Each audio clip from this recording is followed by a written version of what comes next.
వందే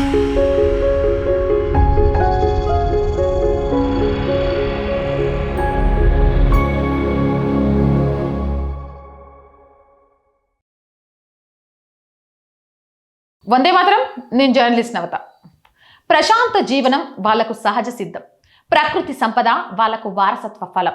ఖనిజ సంపద వాళ్ళ జన్మ హక్కు. అయినా శతాబ్దాలుగా వెంటాడుతున్న వెనకబాటుతనం, పేదరికం మావోయిస్టు ఉద్యమానికి కేంద్ర స్థావరంగా మారిన తర్వాత వాళ్ళ పరిస్థితి మరింత దయనీయంగా ఉండేది. పోలీసులకు నక్సలెట్లకు మధ్య నలిగి సమిధలుగా మారిన దుస్థితి. అయినా తమదైన జీవన విధానాన్ని, సంస్కృతిని ఆస్వాదించడం దండకారణ్యం ఆదివాసుల ప్రత్యేకం. తుపాకీ తూటల మోతలో, కాకి బూట్ల సవ్వడులతో అలజడి అడవిలో రేగినా వారి బతుకులు అగమ్య గోచరంగా మారాయి. కేంద్ర ప్రభుత్వం చేపట్టిన ఆపరేషన్ ఖగర్తో నక్సలిజం తగ్గిపోవడం, మావోయిస్టు బడా నాయకులు నేలకొరగడం, లొంగిపోవడం జరుగుతోంది. ఈ పరిస్థితుల్లో దండకారణ్యంలో ఏమైనా మార్పులు చోటు చేసుకుంటున్నాయా? గిరిజనులు అభివృద్ధి దిశలో అడుగులు వేస్తున్నారా? ఈ వీడియో ద్వారా నేను మీకు తెలియజేస్తాను. దండకారణ్యం ప్రకృతి ఇచ్చిన ఓ సంపద. కొండలు, లోయలు, సెరయేళ్లు, ఎటు చూసినా పచ్చదనం, మైదానాలు, ప్రకృతి అందాలతో అలరారే ప్రాంతాలు. ఇవన్నీ ఆదివాసి తెగలకు పుట్టిల్లు. గోండులు, మారియా, బగత, కోయ, గుత్తికొయ్య, ముఖ, హల్బా లాంటి తెగలతో పాటు అతి పురాతన ఆదివాసీ తెగ మురియాలకు దండకారణ్యంలోని అబూజ్మడ్ జన్మస్థలం.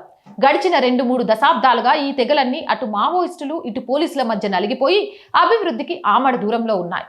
సల్వాజులుం కనుమరుగు. దండకారణ్యంలో ఇన్ని తెగలున్నా అడవుల్లో జీవించే గుత్తి కొయ్యలు మావోయిస్టులకు, మైదాన ప్రాంతంలో ఉండే కోయలు పోలీసులకు మద్దతిస్తారనే అపవాదులు ఉండేవి. దీంతో కేంద్ర ప్రభుత్వం 2005 నుంచే గుత్తి కొయ్యల్లో మార్పు తేవాలని ప్రయత్నాలను మొదలుపెట్టింది. అప్పట్లోనే ఆపరేషన్ గ్రీన్ హంట్ మొదలైంది. పోలీస్ యాక్షన్ కంటే ముళ్ళును ముళ్ళుతోనే తీయాలనే సిద్ధాంతాన్ని అప్పట్లో ప్రభుత్వాలను ఆచరణలో పెట్టాయి. దాంతో సల్వాజులుం పేరుతో శాంతి సేన ఏర్పాటైంది. ఈ చర్య అప్పట్లో కోయల మధ్య విభేదాలను సృష్టించిందనే వాదనలున్నాయి. మైదానాల్లో ఉండే కోయలు అడవుల్లో ఉండే గుత్తి కోయల్ని టార్గెట్గా చేసుకున్నారనే అపవాదాలున్నాయి.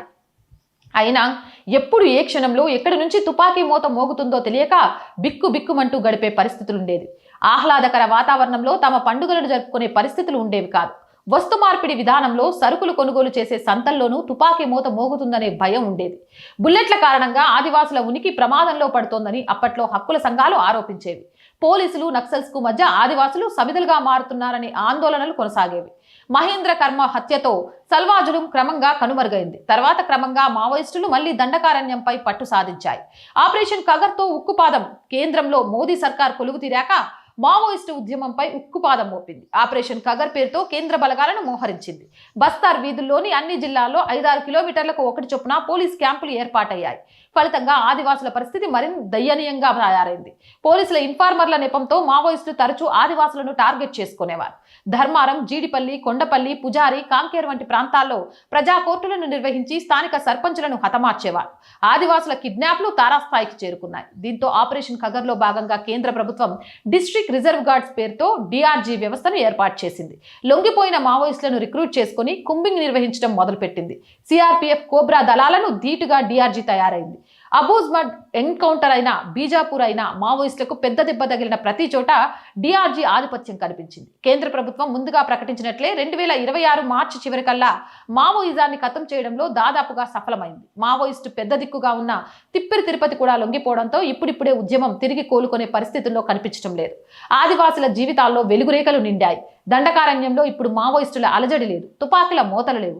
మరి ఇప్పుడు ఆదివాసుల జీవితాల్లో మార్పు మొదలైందా? ఈ ప్రశ్నకు దాదాపుగా అవుననే సమాధానం వస్తుంది. స్వతంత్రం వచ్చినప్పటి నుంచి నిన్న మొన్నటి వరకు కరెంట్ అనేది ఎరగని గ్రామాల్లోనూ ఇప్పుడు విద్యుత్ దీపాలు వెలుగుతున్నాయి. ఈ కోవలో ధర్మారం, జీడిపల్లి, కొండపల్లి, గుండుం, తిమ్మిరాల, కొమిటిపల్లి, భీమారంపాడు, చిన్న ఊటపల్లి, పుజారి, కాంకేర్ వంటి గ్రామాలు ఈ ఘనతకు వేదికయ్యాయి. అంతేకాదు, ప్రయాణం అంటే కేవలం కిలోమీటర్ల కొద్దీ కాలినడక మార్గంగా ఉండేది. అత్యవసర సమయాల్లో ఎవరినైనా ఆసుపత్రికి తీసుకెళ్లాలంటే వాగులు, వంకలు, కొండలు, గుట్టలు దాటేలోగా ప్రాణాలు గాల్లో కలిసిపోయిన సందర్భాలు ఉండేవి. చిన్నపిల్లలకు చదువు ఆమడ దూరంలో ఉండేది. ఇప్పుడు ఈ ప్రాంతాల్లో మార్పు మొదలైంది. రోడ్లు అభివృద్ధి చెందుతున్నాయి. కరెంటుతో పాటు కమ్యూనికేషన్ వ్యవస్థల్ని ఇక్కడి ప్రజలు వాడుతున్నారు. గడిచిన 75 ఏళ్లుగా బస్సు ముఖం ఎరగని గూడాలకు ఇప్పుడు బస్సులు తిరుగుతున్నాయి. మావోయిస్టులు జనతన సర్కార్ పేరుతో సమాంతర ప్రభుత్వాన్ని నిర్వహించిన ప్రాంతాల్లో ఇప్పుడు ప్రజాపాలన మొదలైంది. పిల్లలు బడికి వెళ్తున్నారు. పోషకాహారాలు వారికి అందుతోంది. ఈ ప్రాంతాల్లో మరింత అభివృద్ధి కేంద్ర రాష్ట్ర ప్రభుత్వాల కార్యాచరణను ప్రారంభించారు. ఏదేమైనా ఇది నాకు చాలా ఆనందాన్ని ఇస్తుంది. మరి మీరేమంటారో కూడా మీ అభిప్రాయాన్ని కామెంట్ చేయండి. మోర్ వీడియోస్ కోసం R group of channels, R voice, R political, R Sanskriti channels ని వెంటనే సబ్స్క్రైబ్ చేయండి. కంటెంట్ బాగుంది అనిపిస్తే లైక్ చేయండి, షేర్ చేయండి. ఆర్థికంగా ఆర్ వాయిస్ కి చేయుతగా నిలవండి. మీరు చేసే చిన్న సహాయం కూడా ఈ ఛానల్ ఇంకొంత ముందుకు వెళ్ళడానికి ఉపయోగపడుతుంది. ఆర్థికంగా సపోర్ట్ చేయాలి అంటే సబ్స్క్రిప్షన్ పక్కనే జాయిన్ అనే బటన్ ఉంది. 1 to 5 లెవెల్స్ ఉన్నాయి. ఏదో ఒక లెవెల్లో సపోర్ట్ చేయండి. లేదా స్క్రీన్ మీద గూగుల్ పే, ఫోన్ పేతో పాటు అకౌంట్ డీటెయిల్స్ ఉన్నాయి. మీకు తోచిన సహాయాన్ని అందించండి. వ్యాపార ప్రకటనల కోసం 8328 500 576 నెంబర్ని సంప్రదించండి. జై హింద్, జై భారత్.